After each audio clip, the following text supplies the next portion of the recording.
मित्रांनो, आपण पाहत आहोत की संपूर्ण महाराष्ट्रभर चोऱ्या, मारामाऱ्या, दरोड्याचं सत्र चालू आहे। नुकतीच किरूळ येथील भागवत कुटुंबियाच्या घरी दरोडा पडला। त्या दरोड्यामध्ये त्या भागवत कुटुंबियाच्या व्यक्तीला टाके पडलेत।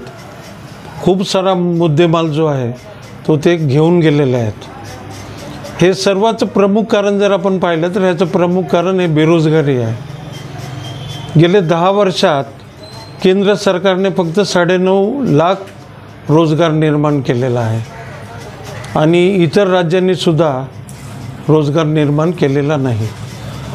संपूर्ण संघटित कामगारांची संख्या 3% येते आणि उर्वरित 97% खाजगी क्षेत्रात येतात, असंघटित क्षेत्रात येतात। असंघटित क्षेत्रात काम करणाऱ्या कामगारांसाठी ह्या सरकारने कामगार विरोधी कायदे तयार केलेले आहेत आणि त्यांचे सर्व धोरण हे उद्योगपती धार्जिणे आहेत। त्याच्यामुळं मुलांना रोजगार भेटत नाही, त्यांना उत्पन्नाचं साधन नाही, म्हणून त्या ह्या मार्गाकडे वळतात।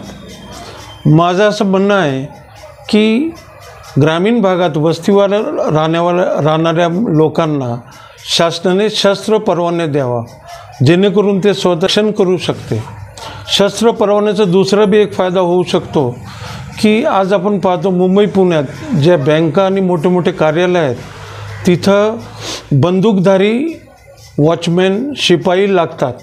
तर ते जे सर्व शिपाई आहेत, माझ्या असं पाहण्यात आलेलं आहे की ते सर्व UP बिहारकडचे लोक आहेत। तिथं परवाना सहजरित्या भेटतो आणि एक सामान्य वॉचमनपेक्षा त्या बंदूकधारी वॉचमॅनला अधिक पगार असतो। तर अशा आपल्या महाराष्ट्रातील तरुणांना, ग्रामीण भागात राहणाऱ्या तरुणांना जर परवाने दिले तर त्याचा दुहेरी लाभ या तरुणांना होईल। एक तर ते स्वतःचे आपल्या वस्तूची, शेतमालाची आणि त्याच्यातून शहरांमध्ये जर गेले ते त्या परवान्यासहित, शस्त्रासहित, तर त्यांना रोजगारसुद्धा भेटेल। अशी मी मागणी महाराष्ट्र शासनाकडे करीत आहे आणि महाराष्ट्र शासन याची दखल न घेतल्यास ह्याच्यावर आमची